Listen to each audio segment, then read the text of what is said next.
Gente, obrigada pela presença. Hoje é o último dia, a última aula, né, do curso de História da Arte Brasileira, Jaguataporã, Rio de Janeiro Indígena.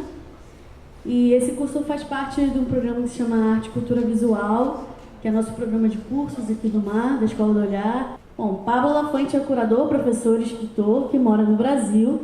Trabalhou como curador associado para Office for Contemporary Art Norway de 2005 a 2013. Foi editor da revista After All e de After All Books em Londres, desde 2001 até 2013. Foi também professor, pesquisador em Central St. Martin's University of Arts London, em Londres. Foi parte da equipe curatorial da 31ª Bienal de São Paulo de 2014 e curador de A Singular Form, em Viena, 2014. Assim como da representação oficial da Noruega nas Bienais de Veneza de 2011 e 2013. Seus textos têm aparecido em publicações na Europa e nas Américas. É co-curador do projeto expositivo... Não sei falar isso mesmo. Farihuela. Isso? Farihuela. Farihuela eu não sei como é em português. É um bicho que... Bom, isso aqui é sagui. Sagui? Eu acho. É um bicho. Farihuela? Responde pela coleção de arte pré-colombiana do Museu da Casa do Alabado, em Quito. Em maio de 2007, inaugurou a exposição Jaguataporã, Rio de Janeiro Indígena, no Museu de Arte do Rio. Obrigada, gente, pela aula e bom dia. Obrigado, Natália. Obrigado a vocês por estar aqui hoje, sábado de manhã. É a terceira aula. Eu peço desculpas porque não consegui acompanhar as duas primeiras aulas. Eu vi a primeira aula no YouTube nos últimos dias, mas eu não estava aqui quando ele se falou. Então, eu vou fazer uma coisa que eu espero que eles não tenham feito, mas... bom, não sei se vocês todos participaram das duas aulas, as duas primeiras? Vocês visitaram a exposição já? Todos? 8 vezes. Bom, ótimo. Aqui tem a nossa história do Rio que ela fez. Então, o que eu queria fazer é engraçado porque é um curso sobre história da arte. Eu não vou falar nem de história nem de artes. Eu não vou falar de antropologia também não. Não vou falar de imagens. Eu vou falar de jeitos de trabalhar, de como a gente pode trabalhar, de trabalhar com pessoas, de fato. Eu acho que, bom, eu vi que o Ivaí, ele falou bastante de questões teóricas, de questões de objeto, de questões históricas de representação. Acho que ela se falou um pouco mais da prática dela com essa curadoria como antropóloga. Eu vou falar um pouco de como eu, como membro de uma equipe bastante grande, outro dia eu estava mostrando para alguém a imagem do texto na parede que tem os participantes da exposição. E essa imagem me faz super orgulhoso. Se vocês... É uma coisa que não está muito visível, está no elevador.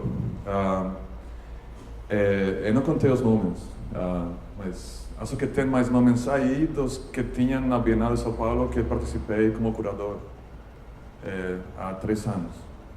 E isso é uma coisa que tem a maioria indígenas, tem alguns não indígenas, e isso me faz muito orgulhoso do projeto. Mas não é só isso. Então, eu queria falar dessas questões, de como falar um pouquinho da minha história curatorial no Brasil, especialmente com a Bienal, algumas coisas que tentamos fazer lá e que não deram muito certo, e que aqui a gente tenta fazer isso que deram mais certo. E queria conectar isso um pouco também com uma reflexão breve sobre instituições de arte no Brasil. Em conexão com essas brigas, essas tretas que estão acontecendo agora, com essas polêmicas do que dá para fazer, do que não dá para fazer, dos ataques, das defesas, de nós, eu sou a instituição cis, eu não sou. Eu acho que talvez Jaguataporã, o que a gente fez com Jaguataporã, pode ser uma espécie de proposição de saída dessa situação que a gente tem agora. É óbvio que essa exposição foi possível no MAR, porque o MAR estava disposto a trabalhar do jeito que a gente propôs, né? Eu acho difícil imaginar essa exposição em outras instituições. E aqui vou fazer nota rodapé. Independentemente de se elas são públicas ou na gestão da UNAOS. Acho que, de fato, é a única instituição no Brasil de arte contemporânea que eu imagino toparia fazer esse processo. Então, eu tenho aí 5 imagens que queria mostrar simplesmente para falar do que não vou falar. Eu vou mostrar elas, acho que até que o Ivair mostrou. São imagens de imagens do que eu não quero falar, e depois uma imagem que eu vou utilizar para deixar aí atrás como uma metáfora do que as instituições talvez deveriam fazer. Algumas imagens estão, de fato, na exposição. Como os indígenas estão, normalmente, no Brasil. De fato, eu vou falar do Brasil. De fato, a situação com cultura e arte indígena em países como o Canadá, ou como o México, como a Austrália ou Nova Zelândia, é bem diferente, por razões históricas bem diferentes. Eu acho que, de fato, seria muito interessante no Brasil começar a fazer uma história comparativa do que acontece, por exemplo, hoje no Canadá com a cultura indígena, com a política indígena e com o ativismo político e cultural indígena. E como as instituições respondem a isso. Acho que uma situação bem tensa, é muito interessante porque é tensa. Acho que aqui talvez as pessoas não estão ainda nessa briga que poderia produzir uma questão interessante. Então, aqui no Brasil, os indígenas aparecem nos museus e instituições, estou simplificando um pouco, mas eu acho que não muito, com imagens feitas por europeus, Seu Debré, essa imagem está na exposição, nossa aqui, estão como uma imagem feita por um brasileiro, branco, Sou Meirelles, Moema, acho que faz parte da exposição do MASP, a coleção do MASP, mas acho que está na exposição de sexualidade agora no MASP, eu acho que sim. Ou aparecem fotografados, principalmente por brancos também, por jornalistas, fazendo questões políticas. Eu queria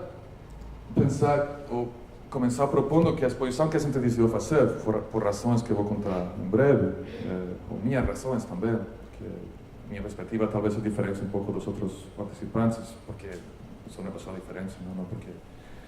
Eu queria fazer isso, eu queria tirar do museu todas as imagens. A questão não é... A questão dessa exposição, a questão do projeto, não era mostrar imagens de indígenas. A gente não queria introduzir essas imagens para contar a história dos índios. A instituição, uma questão que é muito que é recorrente nas artes, é que é um vício, pode falar vício? Um vício que a gente das artes tem, que é contar as histórias dos outros. Se vocês vão lá na exposição da coleção de fotografia, que tem no primeiro andar, vocês vão ver que tem muitas fotos da favela, que é uma questão que no Rio acontece muito, não? Os galera vão na favela tirar fotos, então tudo bem, mas o Maré também tem uma escola de fotografia, tem um grupo de pessoas, imagens do povo que fiz muitas fotografias desse contexto. Então, cadê essas imagens, não? É uma questão que agora está bombando, a questão do lugar de fala, quem fala desde onde, quem pode falar. Eu acho que é importante, com a complexidade que toda essa questão tem, não é uma questão de não poder, é questão de como você fala, como você se engaja com isso que você fala, ou com as pessoas que você fala. Mas é uma questão que, surpreendentemente, desde a esquerda, talvez a gente se considera que está na esquerda, já foi muito falada nos anos 60, nos anos 70, a questão na França eles falavam muito nos anos 60 de parachutismo, parachutismo, de parachute, quando você pula de um avião, paraquedas, então paraquedismo. Então essa é uma palavra que foi muito utilizada nos anos 60, por esses autores que todo mundo gosta, Foucault, Deleuze. Eles utilizam a palavra para falar de que acontece quando alguém vai a um lugar para contar a luta dos operários, por exemplo. Quando um cineasta ou um filósofo, um teórico político vai lá na usina, escuta, depois escreve artigo, ou faz o filme. E nesse momento, na França, eles receberam muita porrada por isso. Os operários falavam, não, cala a boca. Essa voz sua nesse filme não é minha voz. Você nem me perguntou como eu penso que deveria ser mostrada a minha imagem. E daí saíram colaborações super interessantes. Chris Marker, que é um cineasta bem interessante dessa época, ele fez isso, ele experimentou isso. Ele foi lá na greve, fez um filme bem interessante, bem bonito. Mostrou o filme aos operários e falaram, gente, esse filme não dá, tira esse filme. E daí saiu um coletivo de colaboração, onde os operários começaram a fazer filmes em colaboração com ele, e depois ele saiu e começaram a fazer esses filmes. Esse tipo de experiência a gente tem uma memória muito curta, essa experiência a gente esquece. E a gente continua fazendo o trabalho sem entrar nessas dinâmicas de colaboração forçada. E às vezes as pessoas não reclamam. Não? Reclamar é difícil às vezes. Eu acho que quando eu estou indígena, aqui temos pessoas indígenas, é parecido. Eu acho que, não sei se vocês frequentam lugares de indígenas ou aldeias, é muito normal ter lá pessoas com caneta. Você está na aldeia, já saca a caneta e começa a anotar, ou saca a máquina fotográfica e começa a tirar foto. Que na perspectiva de estudo antropológica, eu não quero falar contra a antropologia, porque a antropologia não é só uma coisa. De fato, hoje tem bastantes indígenas estudando antropologia, porque é uma coisa super interessante ver o que acontece com isso. Mas é uma atitude onde as pessoas que têm essa função, que adotam essa função como uma tarefa pessoal, acreditam que dá para eles ir lá a um lugar e contribuir. Mas essa contribuição é uma contribuição que a gente tem que pensar muito. E desde a arte, eu não vou falar de antropologia, eu vou falar dessa arte, essa contribuição, a gente tem que questionar muito que tipo de contribuição é essa quando você vai a um lugar e faz uma coisa sobre esse lugar, sem você ser desse lugar.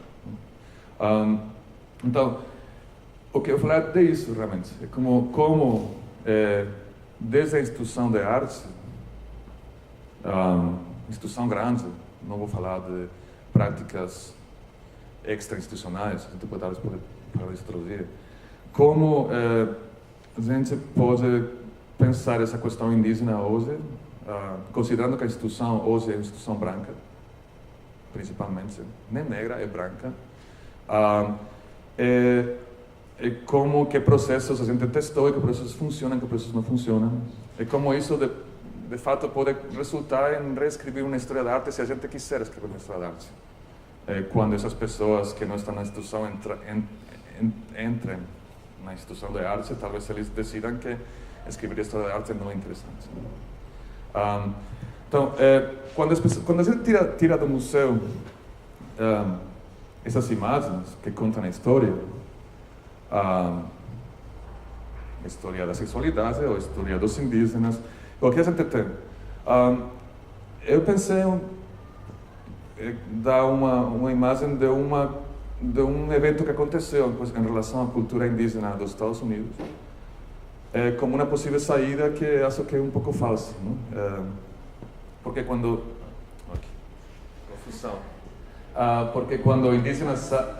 quando a imagem sai, os indígenas podem entrar desse jeito também. Isso é uma exposição que aconteceu no MoMA, em Nova York, no ano 41, o nome era Arte Indiano dos Estados Unidos. Então, a exposição não é, bom, a imagem é complicada, não? Dá para ver as questões aí. Essa imagem é utilizada muito para falar da atitude colonialista do MoMA, mas não é tão simples como parece, não? essa hierarquia entre pessoas, essa grade que separa, esse olhar com essa cabecinha assim compreensiva, tem uma questão, como ele diz, zoológica, sei lá, mas tem questões que a gente está experimentando aqui. Por exemplo, essa exposição foi um resultado do New Deal, né? De uma política nacional de retribuição, de compensação pelos crimes que o Estado branco estadunidense tinha cometido contra os indígenas. Esse foi um processo que demorou que continuou por poucos anos, mas teve um processo de vamos dar de volta essa galera que a gente quitou deles, né? Vamos ajudar eles a criar uma indústria de produção de objetos, de artesanato, de cultura para eles poderem vender, para conseguir uma vida uma vida com uma economia sustentável. Vamos mostrar ao povo de Nova York, o povo branco, que tem indígenas nos Estados Unidos, que tem a cultura indígena, e que eles existem, que eles fazem coisas assim, assim, assim. Esse tipo de impulso poderia ter acontecido aqui. A gente está nesse vibe no Brasil hoje, um pouco. Tem indígenas, hoje. Vamos fazer um vídeo, aqui vou fazer um vídeo com um monte de cantores, artistas brancos ou negros cantando pelos índios, de marcação já. Sabe? Aqui tem Caetano, tem, sei lá, tem uma galera famosa, cantando em favor dos índios. Mas tem 20 cantores, mas tem um índio só. Então, esse tipo de conscientização para ajudar os índios está aqui. Né? Ajudar estou falando isso com dificuldades.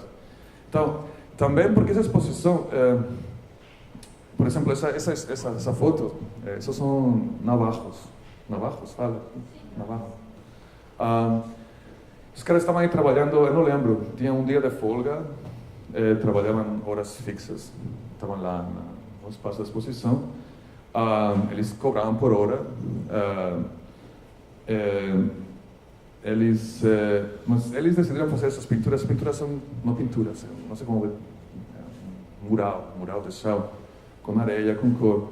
Esse mural eles decidiram fazer, que murais eles faziam. Eles têm depoimentos deles que falam que eles nunca terminavam direito o mural, porque o mural tem um poder específico. Então, por exemplo, tem uma coisa que é uma brincadeira, mas eles falam isso, que esse mesmo parece que era da fertilidade. Eles não terminavam o mural porque eles sabiam que se terminava o mural, um grande número de mulheres em Manhattan ficariam grávidas. Então, o que eles estavam fazendo lá não era o que eles fazem, era uma representação do que eles fazem. Eles sabiam o que estavam fazendo. O índio não é coitado, nem hoje aqui, nem nos Estados Unidos nos 40. Eles tiveram uma negociação com o museu, decidiram participar desse jeito, criando representações de práticas que eles fazem para eles, mas representações onde uma coisa se perde, uma coisa fundamental, de fato talvez a função principal dessa prática, mas eles decidiram fazer isso para mostrar aos brancos que uma série de questões, né? Os caras não estão lá, não dá para falar com eles, mas acho que tem que pensar nas complexidades desse tipo de atuações. Então, isso me serve um pouco para começar a falar da operação que a gente fez aqui no museu durante, acho que 10 meses. Todo o processo da exposição, na minha experiência, como convidado de fora, foi um processo que começou com uma série de conversas. Né? Uma coisa que, quando eu trabalhei na Bienal de São Paulo, a gente também tentou fazer. A gente era uma equipe curatorial de 5 pessoas trabalhando horizontalmente, que chegou no Brasil em junho de 2013, uma situação que acho que todo mundo estava confuso, os brasileiros também. E a gente decidiu fazer uma série de encontros abertos em diferentes cidades, onde a gente ia lá, uma situação como aqui, mas um pouco mais orgânica. E a gente perguntava às pessoas o que pensavam que estava acontecendo, o que pensavam que uma Bienal deveria fazer em relação a isso. E aí a gente construiu um projeto com muitos problemas, com muitos buracos negros e com expressão feia, com muitas falências, mas que a parte mais interessante que para mim hoje foi em resposta a uma percepção surpreendente, chegando. Você tem uma Bienal que tem 500.000 visitantes, normalmente, dos quais a metade são estudantes de escolas da periferia de São Paulo, que vão lá porque a prefeitura e o Estado de São Paulo dão grana às escolas para pagar um ônibus, e que essa galera vai no museu, na Bienal, 2 horas de viagem, 3 horas, Bienal, 1h30 de visita, depois volta para casa, sei lá, no Campo Limpo ou no extremo sul. E quem encontra essa galera quando vai na Bienal? Arte de classe meia alta. Não? Arte, linguagens, talvez questões sobre sobre a vida deles. Tem muito artista que poderia fazer questões sobre a violência policial, sobre desigualdade. Isso no contexto da arte acontece muito, não? Mas o que eles encontram é isso articulado na linguagem que não tem muito a ver com o que eles fazem, porque essas linguagens são criadas por pessoas que não têm essa experiência de vida cultural como eles, não? A gente pensou que isso era um pequeno problema, porque você faz uma viagem tão longa para se conectar com uma coisa que é tão diferente do que você está experimentando na vida, e se espera que essa experiência de contato seja uma experiência produtiva, até feliz, uma experiência de aprendizado, uma experiência que até que muda a tua vida, tá? Porque tem essa narrativa existe, não? A arte vai mudar a tua vida. Uma visita na Bienal, durante 1h30 vai mudar a tua vida. Mas tem pessoas, como assim, gente? De fato, pode ser traumático, de fato. Pode ser, o que eu faço aqui? Estou com fome, tem essas coisas gigantes, nessas culturas, não sei o que é isso, não? Então a gente pensou que um jeito, mas eu vou tardar no processo, um jeito de mudar isso, ou de complicar isso, seria que quando as pessoas chegassem lá, encontrassem alguma coisa que eles poderiam reconhecer como cultura. E que, de fato, essa cultura que nunca tem entrada nas instituições de arte, nunca, entre aspas, mas quase nunca, poderia, de fato, acontecer lá. Então, a gente convidou um coletivo do Campo Limpo, da periferia sul, a Agência Nacional Trindade, que é um coletivo de cultura que trabalha as redes da cultura da periferia de São Paulo. Então a gente convidou eles de curadores para fazer o programa público. Todos os domingos, todas as quartas-feiras, eles selecionaram um grupo de teatro, um grupo de sarau, um grupo de, sei lá, o que seja, não? O que eles pensavam que era interessante para fazer essa presença lá em forma de evento. Então, o que acontecia, que a gente pensou que era interessante, mas com problemas, por questões, é que eles também pensaram que era interessante. Ocupar um espaço e articular uma série de conexões com salários iguais que outro curador, convidado, fazendo uma articulação de uma cultura que essas pessoas que chegam da periferia vão reconhecer, em contraste com o que um artista de Viena ou da África do Sul vai falar sobre a realidade social do Brasil. Então, esse corto-circuito foi interessante, foi muito complicado também por questões de desplacamento, de deslocalização geográfica. A cidade é insuportavelmente grande, como aqui também. O trânsito na cidade, de um lugar para outro, é muito difícil. A circulação de pessoas é difícil. Mas teve momentos onde essa presença desse tipo de cultura numa instituição como a Bienal, que é uma instituição que foi criada para trazer essa arte europeia boa para os brasileiros, que se projetou a Bienal nos anos 50, e continua até hoje quase. Foi bem interessante, mas nesse processo também a gente percebeu, ou eu percebi bastante, como os processos institucionais da arte dificultam esse tipo de inserção. Primeiro as pessoas também dificultam, pessoas legais, não? Mas você faz reuniões lá no Campo Limpo, na casa de cultura dessa galera, mas chega um momento que você fala, vamos nos reunir na Bienal também, vocês têm que visitar o espaço, mas tem que, se vocês decidem, depois de muitas questões, perguntas de quem paga, por quê, questões políticas, então decide que vamos colaborar, boa. Então, nós vamos reunir na Bienal. Então, quando 4 curadores, ativistas culturais da periferia chegam na Bienal, na portaria, para falar, olha, tem reunião, a resposta da equipe é que essas pessoas não têm cara de ser curadoras, não tem cara, não tem roupa, não tem cor de ser essas pessoas que vão fazer essa. Isso é uma questão que dá para trabalhar.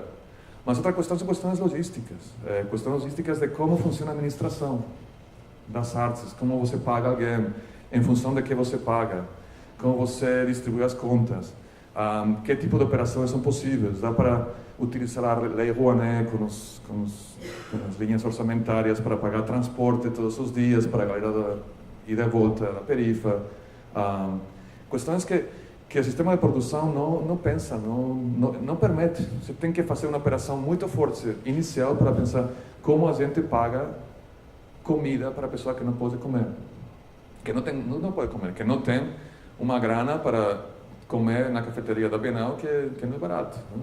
Que talvez pode trazer uma quentinha, mas, gente, se a gente está trabalhando, a gente tem que pagar também a passagem.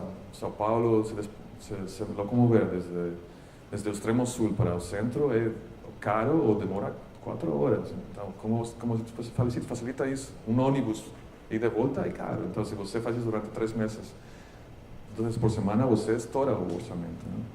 Porque o sistema não considera que o artista tem que comer. O artista é uma pessoa que tem uma grana para se alimentar. Já. Ou, por exemplo, uma questão que ficou... que eu como que intuí lá, mas que não tinha pensado realmente até que a gente trabalhou aqui no Jaguatapurá. Um processo que, se vocês estão familiarizados com curadoria, talvez conheçam, se não eu vou explicar. Você quer convidar um artista, então, uma pessoa, você convida essa pessoa para uma reunião, e você fala, olha, o projeto é esse, eu quero saber o que você está fazendo, vamos falar, reunião. Depois, você quer propor alguma coisa? Então a pessoa propõe outra reunião. Então você discute a proposta, depois você discute mais, você conversa mais, essa proposta não se vai dar, depois você faz um orçamento. Essa pessoa que está se reunindo com você, que você é instituição, que você tem um salário, a instituição tem um salário, o produtor da instituição, o curador, está sendo pago, mal ou bem, pode ser mal, mas está sendo pago, para fazer esse trabalho, mas outra pessoa não está recebendo nada, até o projeto ser aprovado. E aí você paga, faz a transferência da grana, depois de assinar 1000 papéis da administração do MEI, do caralho, sim. Que é uma coisa muito brasileira, essa quantidade de papéis que você precisa assinar para ter um contrato. Mas esse processo, onde uma pessoa investe horas e horas e horas em conversas e produzindo um projeto, assume que essa pessoa tem essa disponibilidade de tempo. Que essa pessoa não tem que trabalhar todos os dias para pagar a comida, o aluguel. Isso assume que a pessoa tem uma posição de privilégio. Esse processo curatorial, que é normal, completamente normal, no contexto da arte, aqui em Londres, onde seja, assume que essa pessoa está confortável na vida deles e que confia na instituição. Gente, confiar na instituição? Como assim? No Brasil, qualquer lugar. Você só confia na instituição se você sabe como funciona. Mas ninguém sabe como funciona isso aqui. Não? Então, vou voltar um pouquinho. Então, o que a gente decidiu fazer, o que a gente fez, não sei se a gente decidiu, também a gente aqui uma construção muito abstrata. O que começamos a fazer no projeto é começar a pensar como a gente poderia trabalhar, o que a gente deveria fazer como instituição e como indivíduos para trabalhar com uma coisa meio abstrata que a gente pensou que era cultura indígena, nem tanto arte indígena. Como a gente poderia trabalhar com essa questão aqui no Rio hoje. desde o mar. Então, quando eu fui convidado, já o mar tinha estabelecido que a exposição tinha 4 curadores, que são uma pessoa daqui, da equipe daqui, a Clarissa Diniz, um antropólogo, José Bessa, do Rio, que tem trabalhado muito sobre a história indígena no Rio, mas que também tem relações muito fortes de troca mesmo com as comunidades indígenas. Tem antropólogos que ficam na universidade, tem antropólogos que são mais ativistas, ele tem uma prática mais ativista. Eu não estou fazendo um julgamento de valor, mas acho que para nós, para mim, no processo foi muito importante que o Bessa tem relações com a galera da aldeia de Maricá, por exemplo. E a Sandra Benítez, que talvez a parte mais importante, isso não é tokenismo, isso é importante, porque Sandra é guarani, do Espírito Santo, Guanhandeva. Ela está fazendo um mestrado aqui no Rio, no UFRJ. Então, depois eu, que tenho experiência curatorial. E depois também um grupo de pesquisa de antropólogos, estudantes do Bessa, que estavam nessas reuniões. Então, dentro da equipe. E também a equipe do museu, que tem uma equipe de pessoas muito engajadas com questões de educação, de participação. A Natália aqui. Então, esse núcleo com salário, que isso aqui é importantíssimo falar disso, é também diferente do salário da Clarissa, que está com um emprego fixo, é o meu, que é um cachê fixo, 100 horas de trabalho. Isso também é importante falar. São questões que, eu não sei muito certo para vocês, mas para mim não dá para trabalhar sem pensar nessas questões. Não? Esse grupo decidiu, com a Janaína, que é a diretora da Escola do Olhar, organizou uma série de encontros onde a gente convidava indígenas do Rio, de fora do Rio, para falar de questões que a gente deveria pensar no processo de trabalho. Então, não era como uma coisa que os museus fazem muito, que eu vou fazer uma exposição sobre, sei lá, a economia.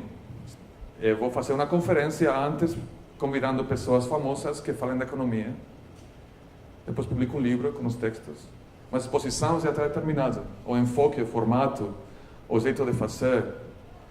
Isso é uma coisa que, por exemplo, uma crítica assim, sei lá, o MASP faz sempre. O MASP funciona assim. O MASP tem uma exposição que vai planejar sobre arte indígena no Brasil. Eles fazem uma conferência 2 dias gigante com pessoas com nome. Sei lá, o David Copenau, o Ailton Krenak, e depois também antropólogos, e depois, em minha perspectiva, essas discussões pode até que afetem o conteúdo da exposição um pouquinho, mas elas dificilmente afetam o processo de construção da exposição. A gente não queria fazer isso, a gente queria fazer um processo que alterasse um pouco, ou que a gente estivesse aberto a que esse processo tomasse decisões ele mesmo sobre como a gente ia trabalhar. Então a gente organizou não sei quantas reuniões, eu não lembro agora, antes da exposição. São como 4 ou 5, depois na aldeia também, em Rio Pequeno, onde a gente convidava, assim, pessoas indígenas, o Edson Caiapó, que é professor no sul da Bahia, o Josué Carvalho Caigangue, e também pessoas do Rio, pessoas que estão aqui, como a Niara participou de uma reunião que fizemos sobre a questão das mulheres indígenas com Lene Potiguara. E a gente começou a perceber que questões que estavam emergindo lá de processo tinham que afetar o que a exposição era. E a gente percebeu que, de fato, toda a construção da exposição deveria escapar dessa questão da arte um pouco, no Museu de Arte do Rio, e fazer uma exposição sobre indígenas sem ficar aí pensando demais sobre o que é arte indígena ou não. De fato, uma palavra que não existe como tradução direta na maioria das línguas indígenas do Brasil. É que a gente tinha que trabalhar com pessoas que estavam aqui, que as pessoas que a gente encontrava aqui no estado do Rio. Decidindo com eles o que eles pensavam que deveria ser mostrado aqui. Sem assumir. Eu não vou na ficção de que eu não estava aí decidindo também, a Clarissa, e o museu, a estrutura do museu também. Mas que essa troca, ou esse nos puxar a situações onde a decisão precisa acontecer nessa dinâmica era importante. Né? E aí daí emergem dificuldades, compromissos pela instituição, por exemplo. Por exemplo, eu não sei quando o museu teve, ou que museu no Brasil teve uma reunião de 7 horas, principalmente em Guarani.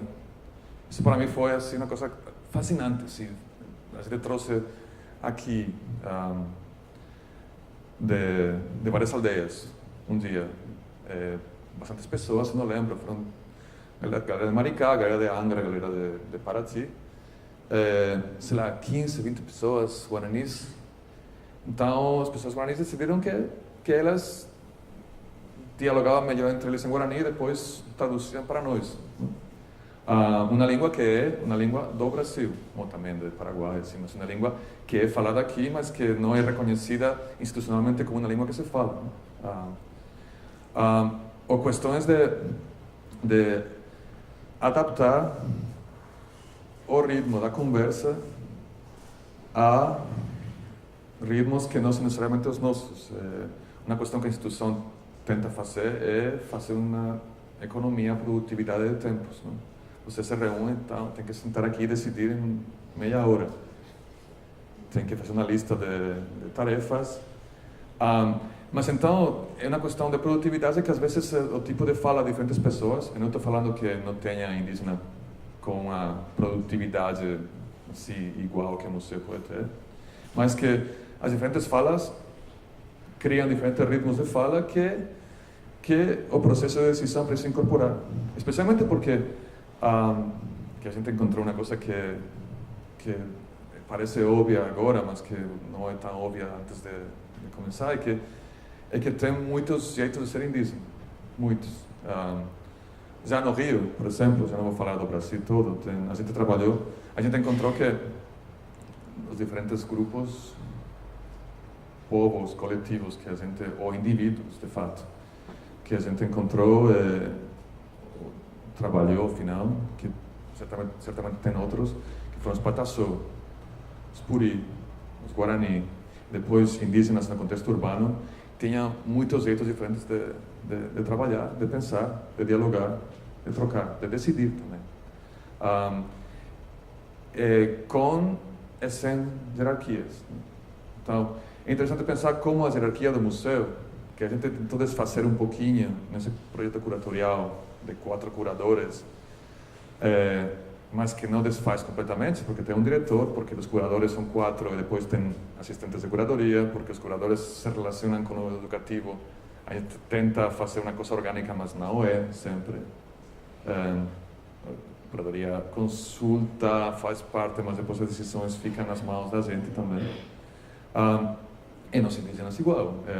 Eu não vou falar, porque não sou experto, eu não vou falar de como as decisões acontecem dentro das aldeias guaranis, mas não é uma questão de democracia assim, ingênua, de todas as vozes são iguais. Não, não. O mesmo acontece com os indígenas no contexto urbano. Aqui tem associações indígenas. E cada associação funciona de um jeito diferente. As relações entre vozes, que vozes são possíveis, que vozes são mais altas, que vozes são mais articuladas, que vozes têm mais confiança no espaço público, que vozes acontecem atrás e decidem, talvez, e depois a decisão é comunicada. É uma questão fascinante e complexa e que não dá para falar eles fazem melhor, ou eu faço melhor, ou alguém faz melhor. É uma questão que você precisa abraçar desde o momento que você decide trabalhar com essa questão, que para mim é o mesmo que trabalhar com essas pessoas. Acho que não tem como fugir. O único que você pode fazer é desenvolver técnicas para trabalhar a confusão que resulta de trabalhar com pessoas. Eu acho que isso aí, para mim, é uma questão fundamental, não só em relação com os indígenas, se você quer trabalhar a questão indígena, ou que trabalha com indígenas, se você quer trabalhar com qualquer pessoa. Eu acho que... Eu não sei o que dizer. Eu vou sair da exposição e falar agora, em relação com essa questão, vou falar das instituições de arte hoje, é o pepino que a gente tem nas mãos. Né? E depois eu fecho, depois talvez podemos fazer umas questões aqui em relação ao processo, e depois a gente vai lá e continua falando disso na exposição. Porque eu estou falando bastante com pessoas que trabalham no sistema de saúde pública, no sistema de educação pública. A legislação brasileira, não sei se vocês sabem, determina que o centro de saúde básica tem que ter um conselho gestor popular. Gestor. Todos os centros de saúde básica deveriam ter um conselho ativo da comunidade, dos usuários. Usuários é uma palavra meio feia, mas... não é pacientes, não é clientes, é usuários que se reúnem, que são convocados pelo diretor do centro de saúde, e que se reúnem para decidir as operações do centro de saúde básica. Muitos deles não estão ativados, mas alguns sim. Eu conheço um Pavuna que está fazendo essa experiência. É um centro novo, tem 2 anos. E de repente você vê como um grupo de pessoas da comunidade que está do lado do centro de saúde vão lá para falar: olha, vocês não estão fazendo isso, a gente deveria fazer isso.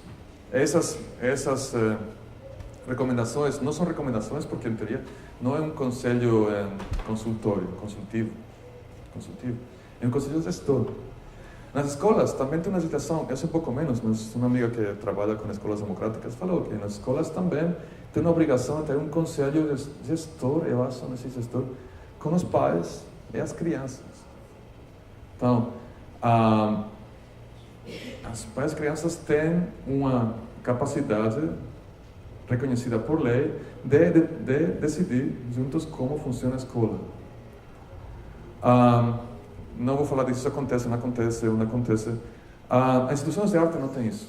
As instituições culturais não têm isso.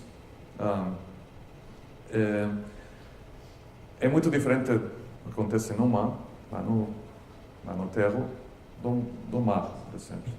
Mas nenhuma das duas tem essa obrigação, nem recomendação. E nenhuma instituição grande no Brasil faz isso. Então, o que situação a gente tem? A gente tem instituições onde o conteúdo é decidido por um grupo de pessoas bem pequeno.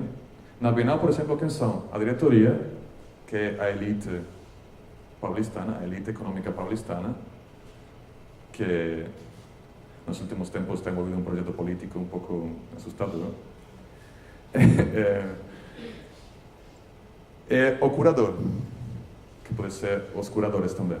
E depois depende se a curadoria quer engajar direito com o educativo ou não quer. A curadoria pode falar que o educativo simplesmente vai mediar, explicar o que eles fazem, ou pode ter uma troca de construção conjunta, mas o conteúdo é decidido só na diretoria, o curador é artista também. No mar é complexo. A crise recente é a diretoria da OS, a curadoria. O educativo aqui tem uma posição interessante, porque a Escola do Olhar tem uma posição que eu entendo que tem uma independência da curadoria, então tem uma produção de conteúdo independente da curadoria, mas também a prefeitura. Por contrato, a prefeitura tem que aprovar. Pode aprovar ou pode não aprovar o programa. Mas na Bienal, por exemplo, imagina, tem 200 pessoas, funcionários contratados lá, dos quais 5 decidem conteúdo. No mar, eu não saberia fazer essa conta, só que no mar está talvez mais interessante porque a Escola do Olhar tem, mas eu não quero, não estar gravando aqui, tá? Mas não vou perguntar, mas eu acho que aqui tem uma distribuição mais interessante de quantas pessoas podem propor conteúdo, entregar conteúdo, mas ainda tem muitas pessoas as que ninguém pergunta sobre o conteúdo. Nem se você gostou dessa coisa que a gente fez. Nem se você tem problema com essa imagem de alguém pelado que está aqui do lado de você todo dia. Então, isso é um problema dentro das instituições. Fora é ainda mais louco.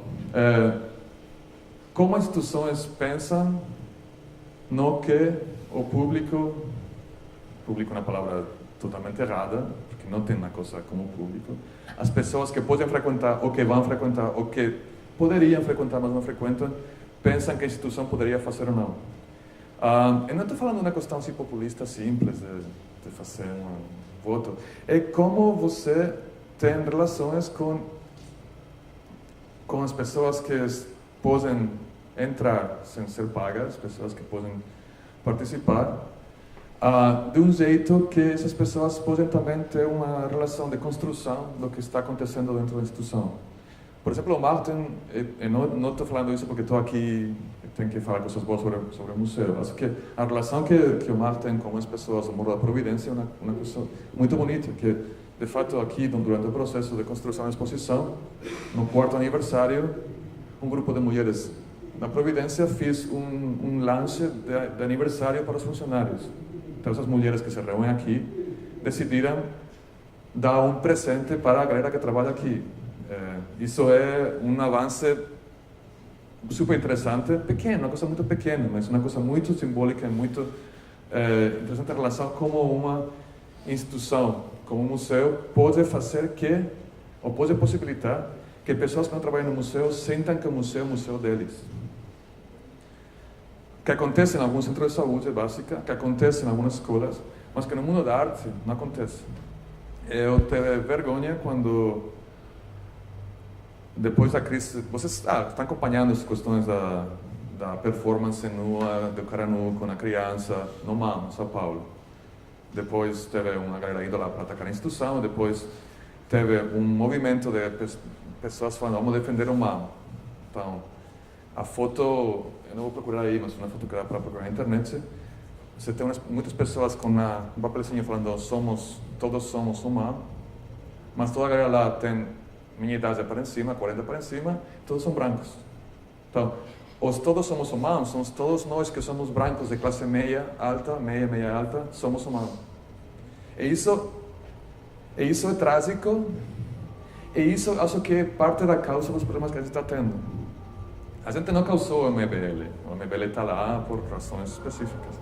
Mas eu me pergunto, seria interessante pensar o que aconteceria se a instituição fosse defendida por usuários que não fossem de uma classe específica.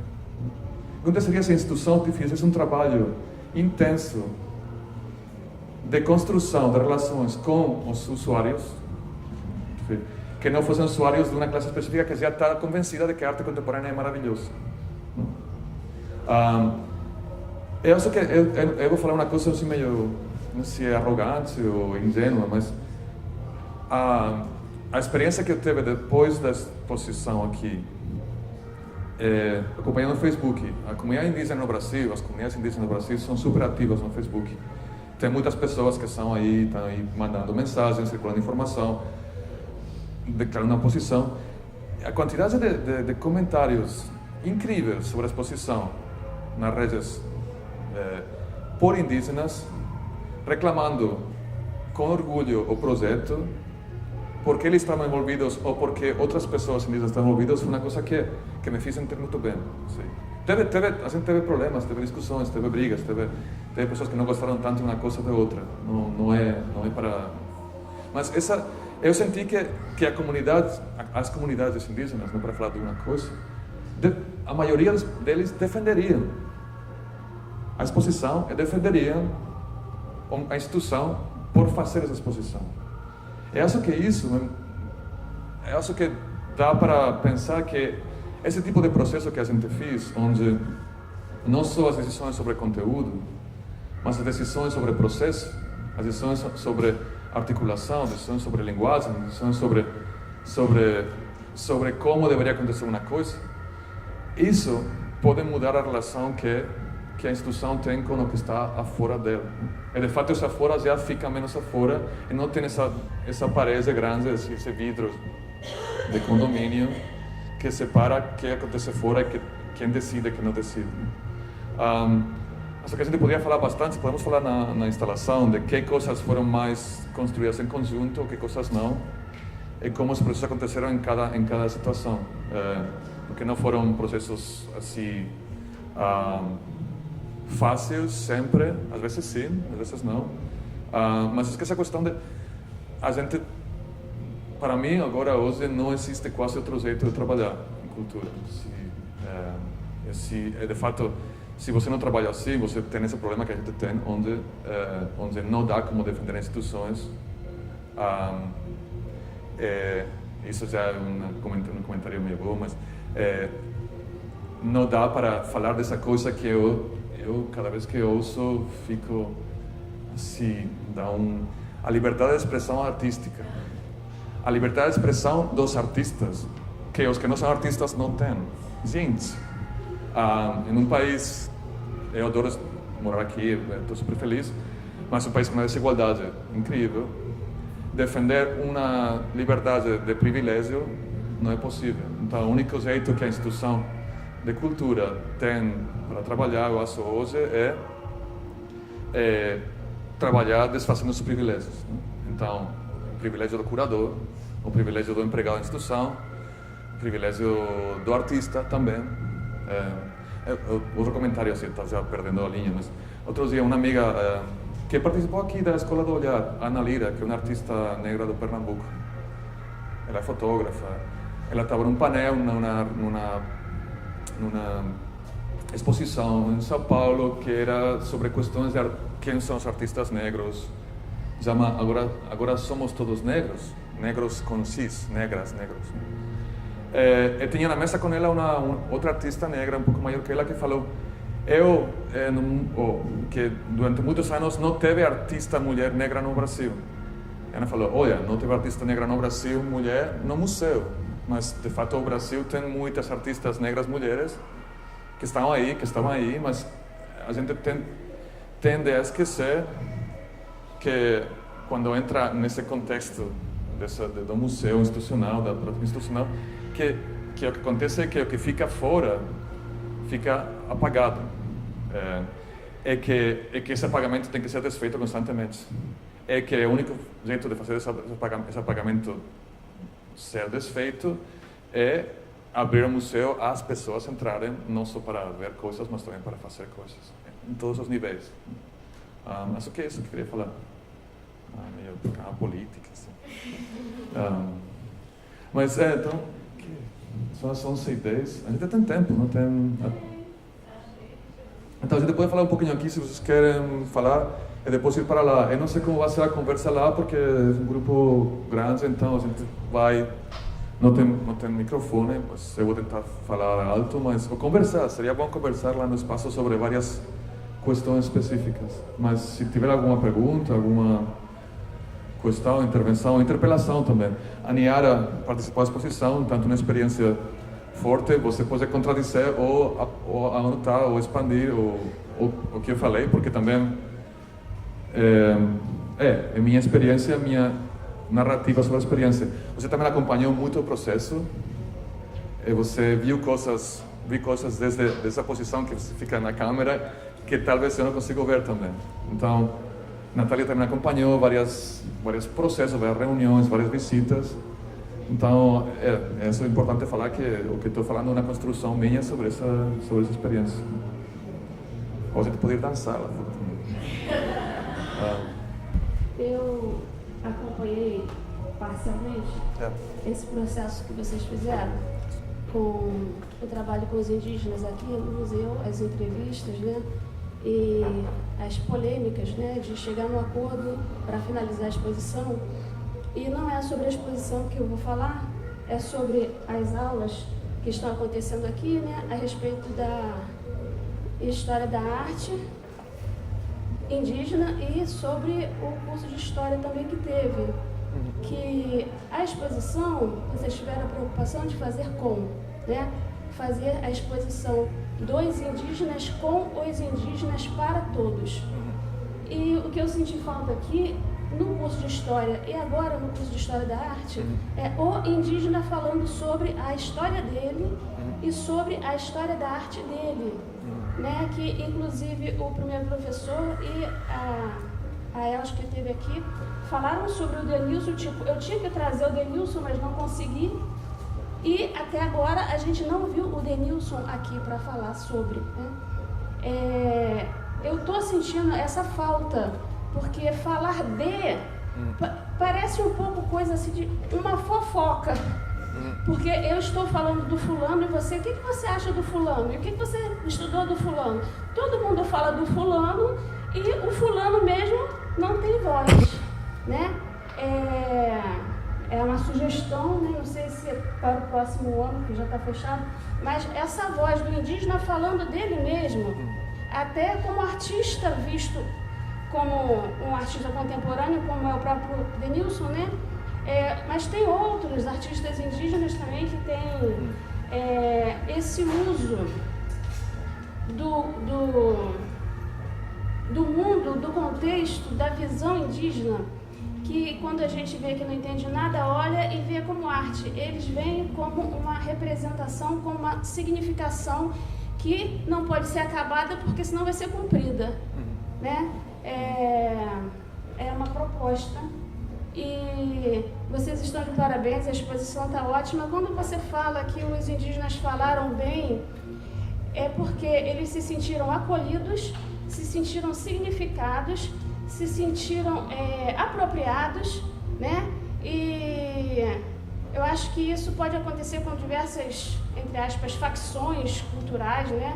Aqui do Brasil, como essas pessoas que ofereceram esse lanche se sentiram parte. Quando você se sente parte, fica mais fácil de falar bem e até falar mal, porque eu estou lá dentro, eu também posso falar mal, porque eu vi, né? Eu presenciei, eu participei e essa abertura é uma coisa muito difícil de fazer, porque a gente sempre se acha dono do saber, né? De que não, a exposição tem que ser assim, porque assim vai ficar melhor para quem, né? Esse para quem é importante colocar.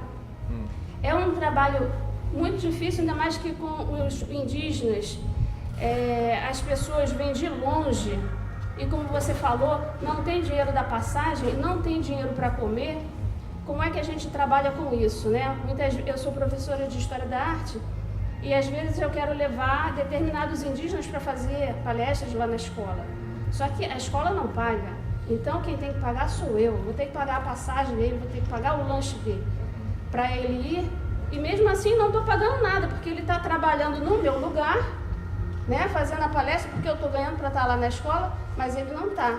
Mas, dada essa necessidade de colocar para as pessoas essa propriedade da cultura, né, eles vão de coração aberto. E o Denilson está esperando o convite do professor de História da Arte, esqueci o nome dele, para fazer a palestra lá na UFRJ, que ele disse que ia chamar, né? É isso. Eu não estou acompanhando muito o processo da Escola do Olhar. Meu contrato acabou, mas não é desculpa, meu contrato acabou quando abriu a exposição. Mas eu entendo que, bom, sempre tem falhas, sempre tem lugares que a gente não viu. Então, só que é super útil ouvir isso e pensar isso para a próxima vez. Eu também, essa de mim estranha, tem 3 pessoas brancas e 2 gringos, a Elsie e eu. A Elsie está aqui há muito tempo, mas eu um pouco menos, mas a gente está vindo da Europa, ou vai ir também brancos lá, História da Arte. Mas acho que a Escola do Olhar fez muitas residências com artistas indígenas, muitos eventos com indígenas, só que pode pedir mais? Pode pedir mais sim. Acho que dá para pedir mais. E dá para pedir mais no futuro também. Que a presença de indígenas no museu não acabe quando a questão indígena feche. Que a questão indígena não acabe quando a exposição feche em março. Tá? Que os indígenas estão aqui, não somem quando a exposição feche. Então a questão que que é muito chata. O mundo da arte faz isso muito, instituições. Agora a questão feminista, depois a questão da sexualidade, depois a questão política, mas essas coisas deixam pouca presença. Então, acho que como museu fiz uma coisa muito interessante, trabalhar com pessoas com, eu não sei nunca como falar isso, com deficiência auditiva, não sei se deficiência é uma palavra feia, surdas. Não, que essas questões são importantes também. O museu desenvolveu uma política permanente sobre como trabalhar essa questão no futuro, para sempre.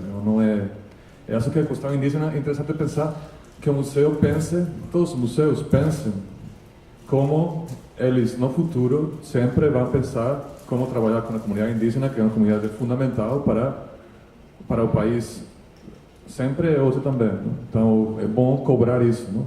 Como questões de gênero, como os museus trabalham na questão de gênero, independentemente se a exposição que está aí fala de gênero, mas como as relações de gênero ou de raça estão acontecendo no museu todos os dias, nos funcionários, nas políticas, sei lá, do que seja. Né? Eu acho que é bom cobrar isso das instituições. Né? Bom dia para todos. Eu, como indígena, estou amando essa exposição, tá? Adorei ter vindo para cá. Aqui é a minha segunda casa já, né? Eu já tenho copo para beber água, cafezinho, tudo. A minha área é a área do ser, da pessoa e da natureza. É a área em que se trata da saúde, da alimentação e do meio ambiente. Então, é uma área assim, muito complexa, com muita coisa, e que eu não posso falar do outro, eu só posso falar daquilo que eu comecei a aprender com 3 anos de idade com meu avô, e que faço até hoje, e que nunca deixei de estudar. Então, é uma área que quem entra nela não pode ter preguiça e tem que estar querendo aprender todos os dias e todos os momentos. Porque o meu avô falava para mim que aprender só sobre a cultura do meu pai, que é Funhô, eu teria que viver 100 anos para aprender 1/3. Então, isso significa que eu ainda não aprendi nada, porque eu vou fazer 70, né? Então eu ainda não sei nada. E o pouco que eu sei, eu tento dividir com as pessoas. A gente também encontra um pouco de dificuldade de passar para os nossos próprios parentes. Por quê? Porque com essa modernidade, com a coisa do telefone, da alimentação, que em muitas aldeias mudou, eu fico pasma quando meus parentes chegam da aldeia e chegam na minha casa e falam: tem galinha com macaxeira e tem 3 meses que eu não como macaxeira. E eu fico horrorizada, porque eu não consigo ficar uma semana. E fui criada na cidade. Mas fui criada com hábitos da aldeia da minha mãe e da aldeia do meu pai. Então eu tive um privilégio de ter 2 etnias para estar aprendendo um tiquinho de cada uma. E eu fiquei muito feliz quando o Pablo e a Júlia foram na minha casa, né, para ver o trabalho que eu faço lá no morro, plantando, para estar ensinando para as pessoas que nós temos doenças demais na cidade e que as pessoas mesmas provocam essas doenças. Provocam com a forma de vida, com a forma de trabalhar e com a forma de se alimentar. As pessoas esquecem da terra, esquecem de se amar. A gente vê uma falsidade muito grande no eu gosto muito de você. Como que eu posso gostar de você se eu não gosto de mim? Então, você demonstra que você gosta de você, que você se ama, que é o que o grande Criador pede, quando você cuida bem de você.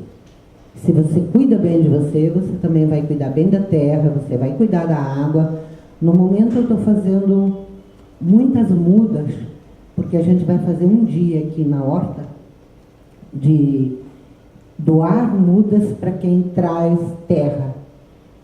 E como nós estamos atravessando uma fase onde a gente encontra muitas pessoas que estão com problema de anemia. Eu fico boba de saber que alguém está com anemia, né? A anemia, para mim, é uma coisa que a pessoa deixou de se gostar e não se alimenta direito, não dorme direito, porque as pessoas não sabem dormir, ao invés de dormir vai pensar nas contas, né? Amanhã eu tenho que pagar isso ou aquilo. Não, você pensa que naquele momento você tem que dormir para descansar seu corpo, sua mente. E muitas outras questões. Essa é uma coisa assim que eu já fui fazer um trabalho uma vez num lugar que eu passei 15 dias. Todos os dias a gente começava as palestras às 7 horas da manhã e depois tinha um intervalo para o café, tinha intervalo para o almoço, tinha intervalo para o lanche e depois tinha práticas. Praticando uma pessoa com a outra e também praticando na terra. Então, é uma coisa assim muito extensa.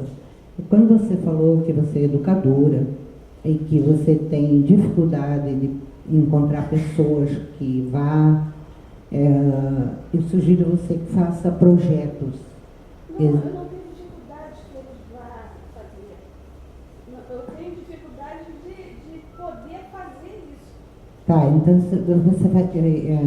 existe na Associação dos Professores um local que fica ali no Jardim Botânico. Quem vai para o Jardim Botânico, perto daquela casa que queimaram do Mago, ali tem esqueci o nome do local, porém você envia os projetos para ali e a prefeitura nos paga para que a gente vá nas escolas. Eu vou a muitos lugares dessa forma. Vou até para fora do Rio de Janeiro, né? Mas os professores é que tomam a iniciativa de fazer os projetos e de enviar, e que aí eles pagam, vão nos buscar em casa, eles vêm me pegar em casa, levam material e a gente faz o trabalho. E a prefeitura não é muito, mas eles dão o que eles chamam de cachê. Só para vocês saberem, né? Porque muitas pessoas não sabem que isso existe. E aqui na horta a gente faz uma coisa que a gente deu o nome de troca de saberes. Por quê? Porque você vem e você vai plantar uma determinada coisa e eu vou te explicar para que aquilo serve, como ser usado e tal. E aí eu ensino para ela uma outra coisa, para ele ali outra coisa. Depois, quando isso tem 4 a 5 folhas, vocês vão trocar. E eu vou ficar de fiscal, né? Olhando se você está explicando para eles aquilo que eu lhe expliquei, não só aquilo, mas que você se interessou e pesquisou um pouquinho mais sobre o assunto. Porque eu nunca vou te dar tudo, você vai ter que procurar também. Que eu acho que assim você aprende melhor. Então é isso, eu estou muito feliz de estar aqui no mar, me considero que vou ficar aqui até os fins dos meus dias, não pretendo me afastar daqui, né? Sempre vou arrumar alguma coisa e pegar no pé deles, ei, não tem nada para ir para me colocar para mim fazer, eu mesma me ofereço. Ei, me coloca aí em alguma coisa para fazer, estou precisando de dinheirinho para comprar planta para a horta. E eles arrumam, né? Então eu já me considero assim bem daqui e estou muito feliz e tenho muitos parentes que estão muito felizes de estar participando da exposição. Mesmo que a gente tenha assim, alguns que brigam lá e tal, e que muitos se esquecem que fui eu a primeira mulher que morou dentro de uma oca, dentro do Rio de Janeiro. Porque fui eu que construí a primeira oca de barro lá na aldeia Maracanã. Então lá eu dava cursos, eu fazia minhas fogueiras dentro da minha oca, né? E que depois serviu para abrigar várias pessoas. E que ali dentro daquela oca, só aquela oca daria filmes e mais filmes, livros e mais livros. Por quê? Porque ali passou muitas etnias, não só do Brasil, mas do Canadá, dos Estados Unidos, do México, até do Japão. Que muita gente não... Ai, índio do Japão? Sim, tem índio no Japão. Então ali eu tive a oportunidade de conhecer muita gente, vocês não fazem ideia o quanto. E eu era uma espécie de banco, né? Eu dava aulas e o meu dinheiro era para pagar passagem para a Índia, vir para cá, comprar alimento, porque a gente não tinha ajuda, né? Então foi isso. E eu estou muito feliz de estar aqui. E muito feliz de ver que tem, assim, uma série de pessoas de N idades, né? Só faltou as crianças. Querendo aprender um pouquinho mais. Eu, no domingo passado, fiz um trabalho com as crianças lá no Parque Laje e foi, assim, uma delícia, né? Porque me enrolei no chão, a gente bateu peteca, fiz as crianças fazer um relaxamento, depois uma massagenzinha, e as crianças, pelo menos todas elas me abraçaram, significa que adoraram. Muito obrigada, e senão eu fico aqui até amanhã, gente. Da corda, não. Obrigada, Niara. Só acho que vale uma resposta. E também uma divulgação, assim, acho que a Escola do Olhar tem muitos programas, e apesar do mar ser esse museu aparentemente muito estruturado, né, a gente tem um compromisso de tentar afirmar algumas escolhas que são feitas desde 2013, sabe? Então, às vezes, a gente fica brigando porque não é fácil dar continuidade aos projetos que a gente pensou, né? É claro que o museu é um museu de processo, então a gente sempre tem alguma abertura e tudo mais para modificações, mas também tem algumas questões que a gente tenta afirmar. E, assim, o próprio Denilson, ele já veio 2 vezes falar em programas da Escola do Olhar, sabe? A Escola do Olhar tem muitos programas e cada programa tem, enfim, seu planejamento pedagógico muito específico, sabe? Pensado para ser executado de uma certa maneira e tal. E é ótimo falar sobre isso aqui, porque esse curso já teve outras edições, né? E claro que é sempre um problema se a gente não tem uma fala em primeira pessoa, né? Mas também deflagra um problema, assim, que espero que no futuro seja sanado, que é a questão de formação de especialistas que falem nesse sentido, né? Então, esse cursinho ele já tem um planejamento pedagógico que tem uma intenção de, sim, compartilhar, democratizar, assim, as pesquisas da própria exposição, né? E compartilhar também especialistas que estejam pensando nesse tipo de tema. E não que não existam, mas, assim, existem poucos e aí nem sempre é fácil acessá-los, sabe? Para um programa que precisa ser executado. Mas, assim, a gente costuma filmar nossos cursos, nossos encontros, e eu acho que a gente fez 2 seminários de Jaguataporã, teve presença de muitas representantes indígenas que puderam falar e falar de seus trabalhos, suas vivências e tudo mais. Então, fazendo a minha culpa mesmo, sabe? Assim, esse não é o único programa sobre Jaguataporã que aconteceu, né? A gente teve vários. A Sandra já veio falar várias vezes, o Denilson já veio 2 vezes, a Salissa já veio falar, né? A Zahri já veio falar, teve uma série de... O Zé Guajajá, o Dia das Crianças, né? Tudo aqui. Eliana Potiguara, Niara, todas essas pessoas que participaram de alguma maneira, não todas, mas várias vieram em vários tipos de programa. O Miguel Verá Mirim, da Aldeia Maricá, ficou 1 mês em residência com a gente, trabalhando no campo, assim, da educação mesmo, como educador da nossa equipe, em visita escolar, em programa para o público aberto no final de semana. E sim, eu acho que é sempre um problema, a gente sempre tem que questionar. Mas é bom a gente acreditar numa fala de abertura de processos institucionais, né? Acho que às vezes a gente tem alguns programas que precisam se firmar, sabe? E se a gente abre também o formato dele, a gente acaba fragilizando, sabe? Então já é difícil realizar um programa desse tamanho, assim, para 100 pessoas poderem vir, assistir e tudo mais. E a gente já tinha acabado de fazer 2 seminários de Jaguataporã nesse sentido, sabe? Com debates. Então a gente pensou, será que a gente não chama 2 pessoas para falar de uma vez só? Aí ele falou, não é debate, é curso, é importante afirmar também um curso de graça, sabe? Que compartilhe pesquisas acadêmicas que estão acontecendo agora, porque a universidade é pública, mas ela também não tem estrutura para compartilhar sempre seus programas. Os pesquisadores não têm sempre espaço também para compartilhar publicamente de graça tudo que tem feito. Então, assim, só para, de novo, é minha culpa mesmo. Isso salva a sua pergunta? Nem um pouco. Não mesmo, sabe? Assim, a gente sempre tem que fazer esse questionamento, sempre. Mas, assim, só para, já que a gente estava nessa fala, assim, compartilhando, acho que tem muita... O Jaguataporã trouxe para a instituição vários conflitos, que eu acho que é para isso que serve uma exposição, né? E é ótimo.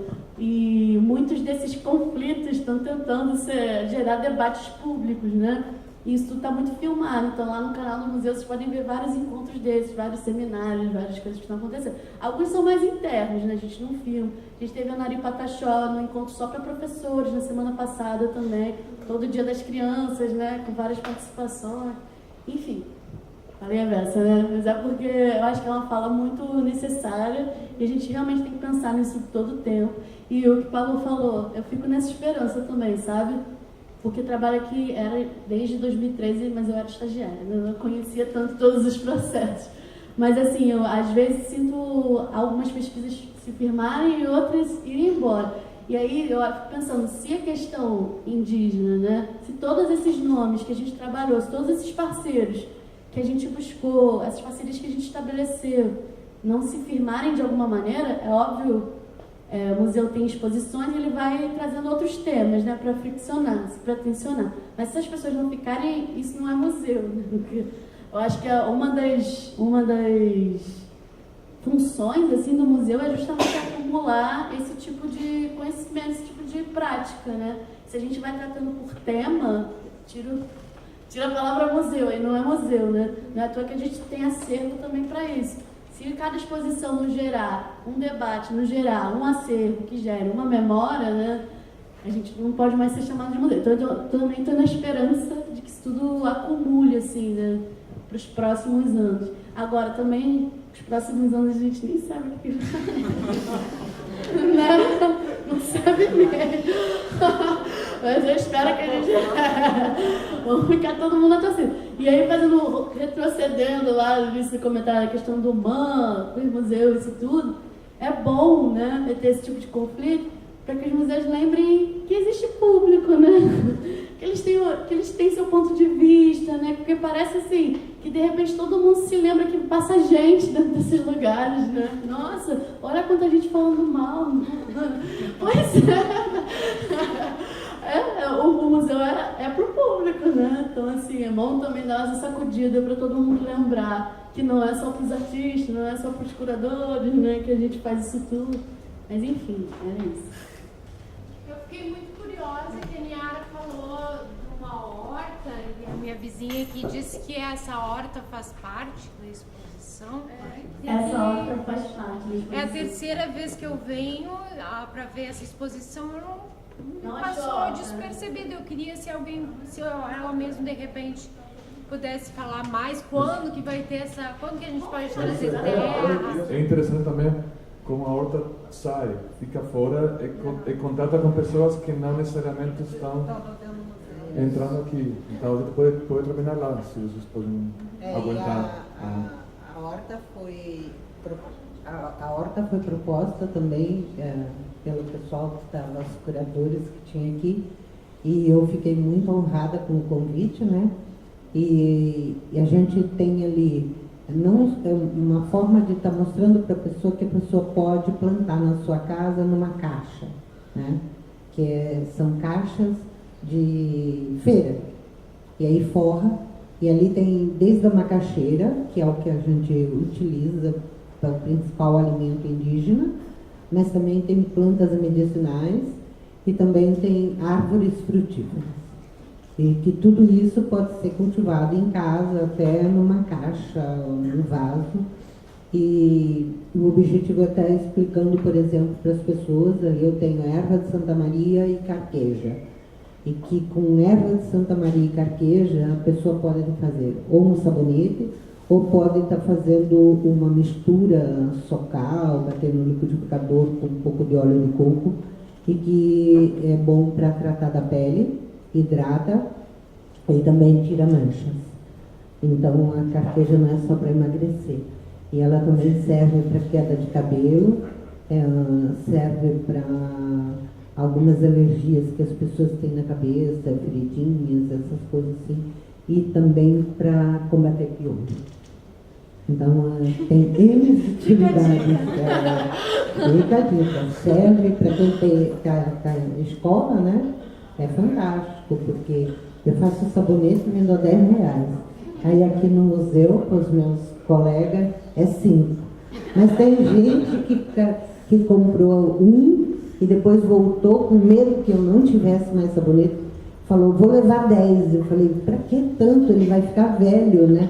Ela disse, não, é porque o meu filho disse que quando a gente encontra algo bom e barato, tem que comprar bom. Tem que estocar. Aí eu disse, não, você leva alguns e depois você compra, porque eu estou sempre fazendo novas. E eu acho que, assim, com 2 meses, 3 meses, eu acho que de ficar no papel, ele perde um pouco daquele que é forte logo que faz, né? Então é isso, a horta já está explicando, né? Gente, obrigada. Obrigada a quem participou de todos os encontros também. E olha, só antes da gente ir, que é um momento que às vezes dispersa um pouco, esse curso também foi pensado no sentido de provocar um pouco o campo específico da arte, que dentro de todos esses processos de exposição, eu particularmente senti que o saber específico da arte estava sendo pouco provocado, assim, então também é um convite assim, a todo mundo que participou e tudo mais, que venha aqui colaborar com a gente nos próximos programas e tudo mais, mas para o ano que vem, né? Mas que fiquem conosco. E se tudo der errado, nos defendam. Obrigada.